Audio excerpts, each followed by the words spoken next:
E aí, pessoal, bem-vindos à lição 5 de Paixão por Sua Presença, uma vida de intimidade com Deus. O título dessa lição vai ser O que atrapalha a verdadeira intimidade? Depois do que a gente viu nas primeiras aulas, a pergunta ainda permanece: por que tantas pessoas não estão experimentando uma relação de intimidade com Deus? E nessa lição a gente finalmente vai responder a essa pergunta. Mas antes de fazer isso, deixa eu só falar uma coisa: Deus não é uma conquista fácil não, viu? Isaías capítulo 45, versículo 15, frase sensacional. O profeta fala: em verdade, você é um Deus que simplesmente se oculta. Ó Deus de Israel, Salvador, Ele é o sagrado e o grande rei e assim deve ser reverenciado. Porque não dá para falar em chegar perto sem falar sobre o temor sagrado.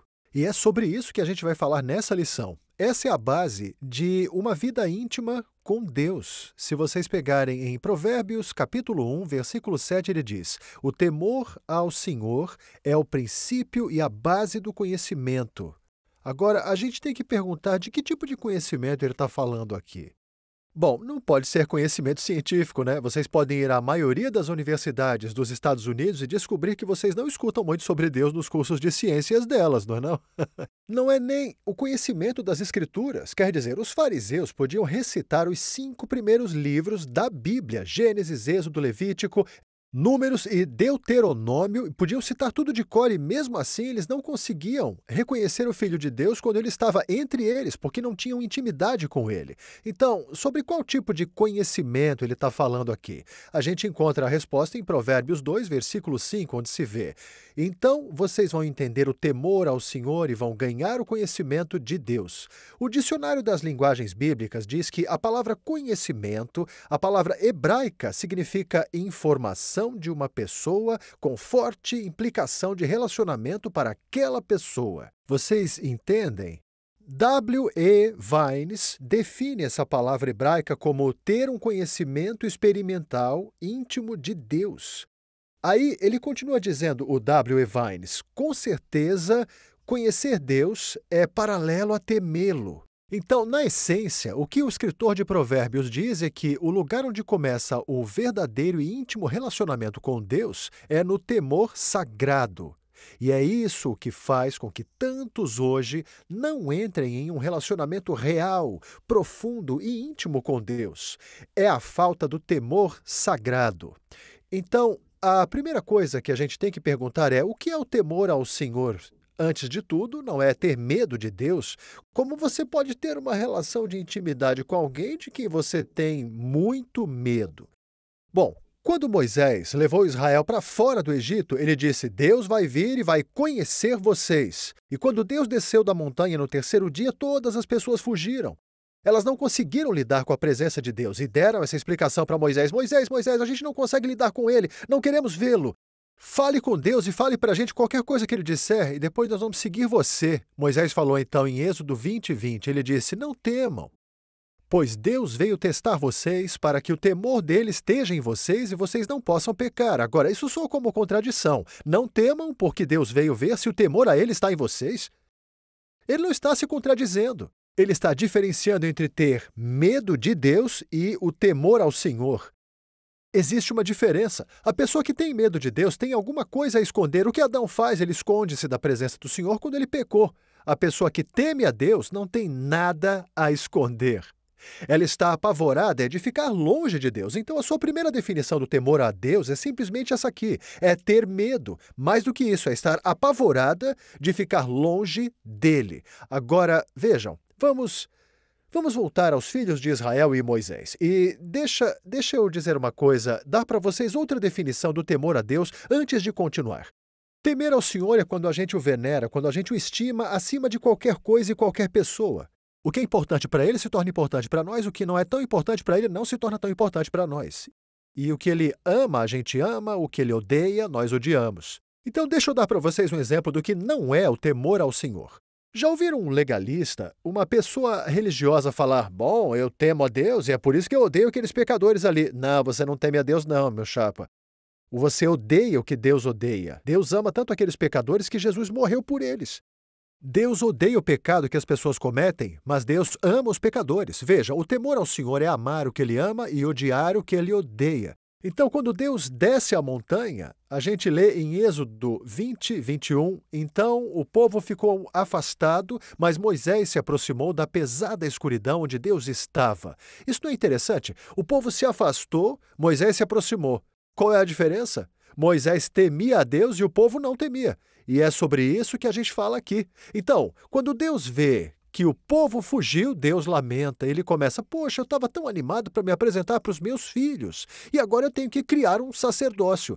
O que é o sacerdócio? Eu tenho que criar um grupo de homens que vai se aproximar de mim em nome das pessoas, porque foi isso que as pessoas me pediram. Eles falaram, ei, você fala com Deus, fala pra gente qualquer coisa que Ele disser, nós vamos ouvir e seguir. É claro que não seguiram por todos aqueles anos, mas enfim, isso é outra história. Então, Deus fala, eu tenho que começar o sacerdócio.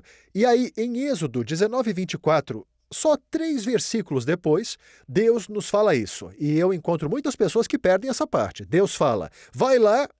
Isso foi o que ele disse para o Moisés, ok? Suba a montanha, você e Arão com você. Agora, Deus tinha acabado de convidar Moisés e Arão a subirem até a sua presença, porque ele vai estabelecer o sacerdócio. O Arão vai ser o primeiro sumo sacerdote.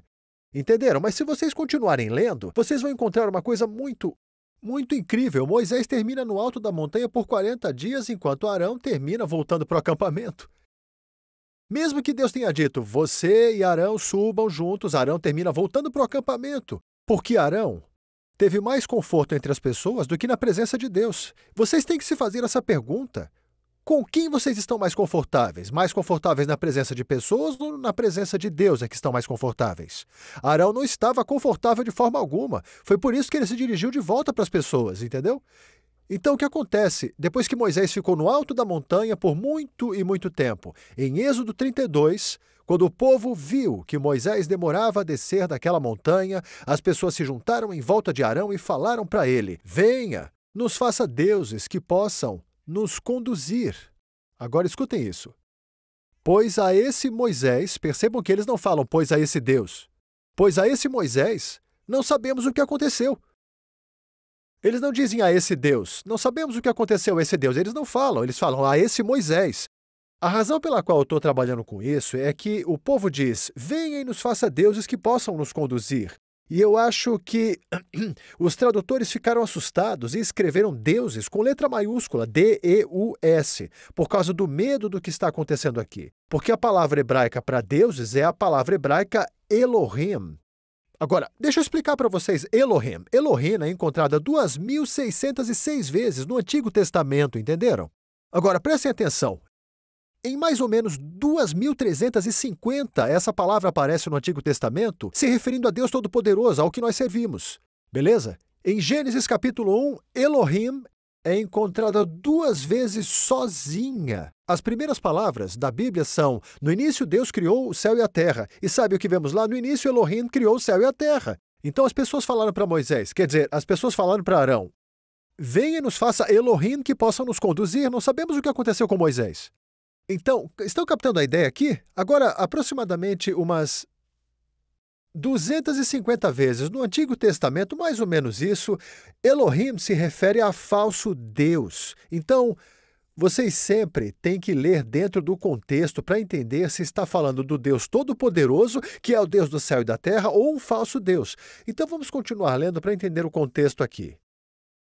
Então, Arão fala, me tragam todo o seu ouro, me tragam todas as suas joias de ouro. E ele colocou dentro desse pote, e ele derreteu e fez um bezerro, entenderam? Um bezerro de ouro. Agora, isso que é interessante. Aí as pessoas, quando viram o bezerro, disseram, esse é o seu Elohim. Esse é o seu Deus, Elohim, ó Israel, que tirou vocês da terra do Egito. Agora, veja o que descobrimos. Então Arão o viu e ele construiu um altar diante dele. E Arão fez um discurso e disse, amanhã teremos um banquete para o Senhor. A palavra Senhor aqui é a palavra hebraica Yahvé.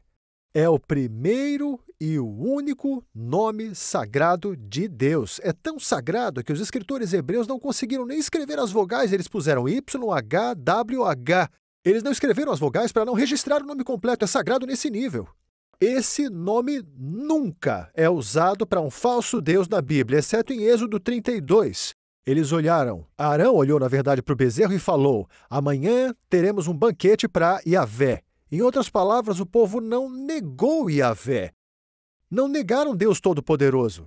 Ainda reconhecem quem os tirou do Egito, reconhecem quem os curou, reconhecem que nenhum dos fracos vieram, reconhecem que ele enterrou os egípcios. Eles só transportaram a imagem dele para um Yahvé que fosse tangível, um Yahvé que daria para eles o que eles queriam. Eles reduziriam a sua grandeza, reduziriam a sua glória. E o que fizeram? Agora que tem um Yahvé que vai dar tudo o que eles querem, eles acordaram no dia seguinte com um monte de festas, festanças, bebedeira, orgia, sexo, todas essas coisas que estavam acontecendo ali naquele momento. Porque agora eles têm um Yahvé que está de boa com tudo que eles estavam fazendo. Apresentando Messenger X, uma nova plataforma de downloads e streaming de vídeo. É uma biblioteca digital completa com cursos de discipulado de John e Lisa Bevere, incluindo aulas em vídeo, audiolivros, e-books, filmes curtos, bíblias e mais.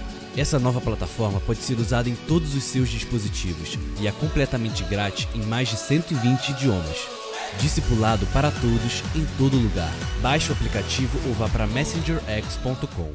Agora, eu é que te pergunto, isso está acontecendo hoje? Beleza. Romanos capítulo 1, versículos 22 e 23 fala: dizendo-se sábios, eles se tornaram loucos e trocaram a glória. Olha que loucura! Eles trocaram a glória do Deus incorruptível pela imagem e semelhança de um homem corruptível. Entendem? Então, aqui na nossa sociedade, nós não temos estátuas de ouro que a gente venere como sendo deuses. Qual é o Deus com D maiúsculo na sociedade? O homem corruptível. Não é? Humanismo. Homem corruptível. Então, essa é a minha pergunta. Criamos, então, Jesus feito à nossa imagem? Um Jesus que vai nos dar o que a gente quiser? Em vez dele ser o autêntico Jesus ao lado direito do Pai? Na verdade, eu vou falar assim para vocês. A gente criou uma imitação de Jesus, não muito diferente de Israel, criando uma imitação de Yahvé. Diziam que Yahvé os libertou, que Yahvé os salvou, falavam que Yahvé enterrou os egípcios, ainda dizemos que Jesus me libertou, que Jesus me salvou, Jesus morreu na cruz por mim, mas ele é o que está ao lado direito ou o criamos para que ele nos dê o que a gente deseja? É nisso que dá a falta de temor sagrado. Foi exatamente o que o Caim fez. Entendem? Caim, o que ele fez quando pecou contra Deus? Ele tinha perdido o temor sagrado e Deus falou para ele: onde está seu irmão? E Caim respondeu: dá para imaginar isso? Eu sei lá, por acaso sou o guardião do meu irmão? Quer dizer, Caim pensa que pode esconder de Deus onde Abel está, porque o que acontece é que quando a pessoa perde o seu temor a Deus, essa pessoa começa a reduzir a grandeza de Deus, reduzindo cada vez mais até que diminui ao seu próprio nível. E é por isso que vocês veem constantemente no Antigo Testamento o povo de Deus fazendo afirmações assim. Ezequiel 9:9. O Senhor não nos vê. Mas como assim? Ele não nos vê, cara? Eles pensavam que podiam esconder o que estavam fazendo de Deus. Isso aconteceu até com os líderes de Israel, os mais velhos, os líderes espirituais. Até eles falaram: olha o que Jesus diz para Ezequiel: filho do homem, você viu o que os líderes de Israel estão fazendo? Eles dizem: o Senhor não nos vê. Então, sabe, quando vocês diminuem a grandeza de Deus, quando vocês perdem o temor ao Senhor, porque o temor ao Senhor o mantém no lugar onde tem que ficar. Se olharem para Isaías, Isaías é um pregador de integridade, não é?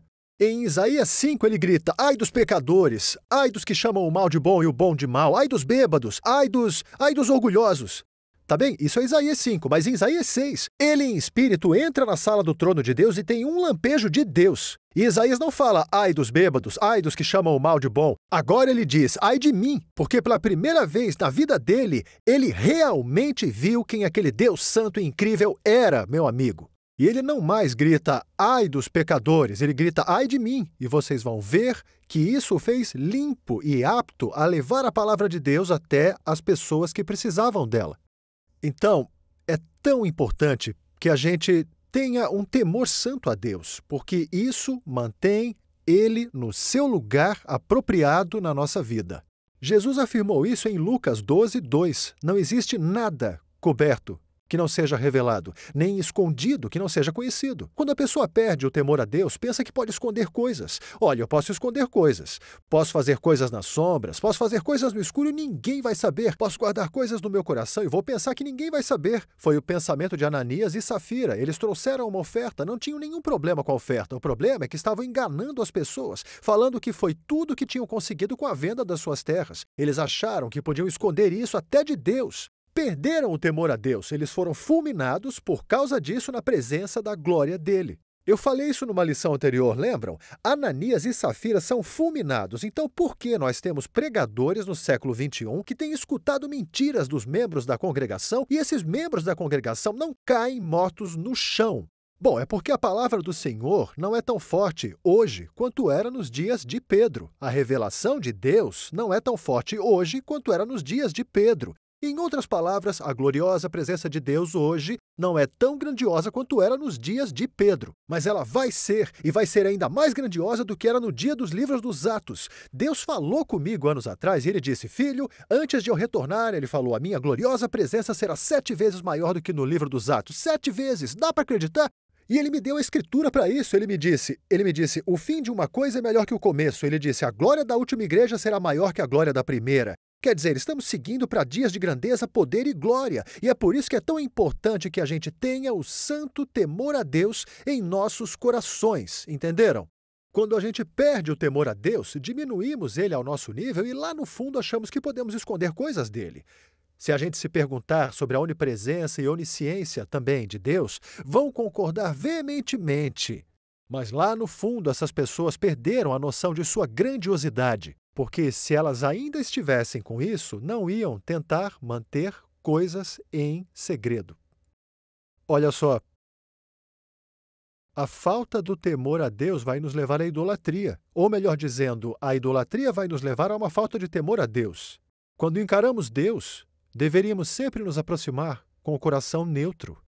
Em outras palavras, sabendo que Ele é aquele que nos ama, se lembrarem da lição 1, o jeito que Ele nos valoriza, Ele se importa profundamente, significa que Ele só quer o que é melhor para nós, tá certo? Entendem? É por isso que a gente tem que chegar com o coração neutro, porque se aproximar do Senhor com fortes desejos que não estão alinhados com a vontade dEle, quando Ele deixou isso claro para a gente, pode acabar sendo uma das coisas mais tolas e perigosas que existem. Isso pode nos levar ao próximo nível de decepção, um que é muito mais sério. Esse nível de decepção é quando o próprio Deus, na verdade, vai nos dar ou nos deixar ter aquilo que a gente quer. Escutem, Ezequiel 14, versículos 2 e 3. E a palavra do Senhor chegou até mim dizendo, Filho do homem, esses homens ergueram ídolos em seus corações. Nos seus corações. Não foi no quintal de casa, nem no alto da colina, foi nos corações. E colocaram diante deles aquilo que faz com que eles desabem na maldade. Devo deixar que eles me consultem depois disso? Ele responde à pergunta. Eu, o Senhor, vou responder àquele que vier de acordo com a quantidade de ídolos em seu coração. Entenderam? Isso é sério. Deus disse que vou responder a vocês, mas de acordo com a quantidade dos seus ídolos. Agora, como isso me representa hoje? Me acompanhem aqui, porque vai fazer sentido, tá? Como a idolatria é identificada no Novo Testamento? A cobiça. Olha só, Colossenses 3, 5 e 6. Façam morrer seus membros que estão sobre a terra, fornicação, imundície, paixão, desejo ruim e também a cobiça, que é a idolatria. Beleza? O que é a cobiça, então? É um forte desejo de obter alguma coisa. Agora, pense nisso comigo. Deus quer o melhor para a gente, não é? Adão e Eva pensaram que podiam conseguir o que era melhor fora da vontade de Deus. Aquela cobiça era idolatria. A sabedoria deles mesmo, longe de Deus, era idolatria e causou a sua queda. Isso não é diferente hoje. Se a gente chega até Deus e a gente quer uma coisa que a gente sabe que Ele não quer que a gente tenha, isso é idolatria também. Isso é idolatria. E o que vai acontecer é que agora Deus, na verdade, vai falar para você, ótimo, se é o que você quer, você pode ter. Peraí, o quê? Deus vai me dar uma coisa que eu quero, mas que não é boa para mim? É isso mesmo que você está falando? Claro. Olha para Israel. Eles estão no deserto. Eles se cansam dos pães. O pão era tão bom que Elias correu 40 dias e 40 noites só com 2 pedaços desse pão. Beleza? Mas estão ganhando esse pão todo dia. E aí dizem, a gente está cheio disso, a gente quer carne. Fazem um pedido em oração, a gente quer carne. E em Salmo 78, versículo 36 a 41 diz que Deus milagrosamente respondeu aos pedidos em oração deles e mandou carne em quantidade suficiente para alimentar 3 milhões de judeus no meio do deserto. Era suficiente. Ela caía do céu e o povo só pegava ela no ar, entenderam? Mas a Bíblia fala em Salmo 78, antes de terminarem de comer, o julgamento de Deus caiu sobre eles. Então ele deu a eles o que queriam, mas foram julgados pela sua idolatria. Israel queria um rei. A gente quer um rei. Deus fala para ele, não é bom para vocês, porque olha só, um rei vai pegar suas melhores filhas, melhores filhos, terras, tudo de melhor que vocês tiverem. A gente quer um rei. Então Deus fala para Samuel, dê a eles o rei. Samuel fala, mas não é o melhor para eles ter um rei. Deus fala, é o que eles querem, dá logo para eles. Balaão. Os anciões de Moabe e Midian chegam e falam, queremos que amaldiçoe Israel. Deus fala, não vá com eles. Aí eles voltam para o rei e falam, o Balaão não vai vir não. Os reis de Moabe e também de Midian mandam mais dinheiro e mais honras. E Balaão responde, deixa eu fazer uma oração mais uma vez, tá bom? Porque mais dinheiro e mais honra vai mudar a opinião de Deus, não é não? Deus chega até ele de noite e fala, Balaão, vá com eles. Aí Balaão se levanta na manhã seguinte, ele tem a palavra do Senhor para ele sobe no jumento e vai. E agora Deus está irritado com ele. Por quê? Por quê? Porque ele queria mesmo ir e Deus disse, ótimo, mas precisam entender, gente. Deus deu a vocês livre-arbítrio, ele não violaria esse livre-arbítrio. E se vocês sabem que uma coisa não é a vontade de Deus e ainda assim vocês querem essa coisa, deixa eu contar uma coisa. Aquelas pessoas em Israel lembravam que Deus dividiu o Mar Vermelho. Vocês acham mesmo que elas acreditavam que o bezerro de ouro podia fazer isso? Mas elas queriam as indulgências delas. E Deus falou, deixe que as tenham, um Deus que dê qualquer coisa que queiram. E elas foram julgadas por isso. E hoje eu vou fazer uma pergunta para vocês e quero que vocês pensem nisso com cuidado. Vocês querem conhecer o Jesus real que senta ao lado direito do Pai? Ou querem um Jesus falso que vai dar qualquer coisa que vocês queiram? Se não tem temor a Deus, vocês vão conhecer aquele Jesus que vai dar o que vocês quiserem. E se vocês têm o santo temor a Deus, no qual vocês amam o que Ele ama e odeiam o que Ele odeia, o que é importante para Ele é importante para vocês, se carregam esse santo temor a Deus, vocês vão acabar conhecendo aquele que não é só capaz de satisfazê-los. Ele é capaz e se importa tanto com vocês que morreu na cruz no seu lugar. Vocês entenderam?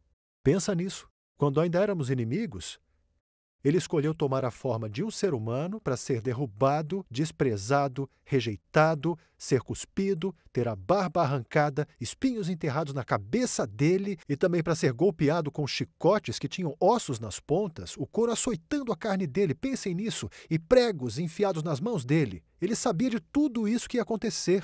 Claro que sabia. Ele sabia disso. Porque Ele ama vocês tanto assim. Vocês realmente querem uma imitação de Jesus ou querem o Jesus real, que morreu por vocês? O temor a Deus é o ponto de partida para conhecer o verdadeiro Jesus. O Jesus de quem acabei de falar, que morreu por vocês em um nível mais íntimo, entenderam? Olha, a gente não deveria só amar a Deus, mas deveríamos temer a Deus. E lembrem-se, temer não é ter medo dele, é ficar apavorado por ser afastado dele. Espero que tirem algo dessa lição. Na próxima lição, vamos falar sobre isso. O que quer dizer adorar a Deus de verdade? Acho que vão ficar bem surpresos quando descobrirem o que é a verdadeira adoração na próxima lição. Até lá!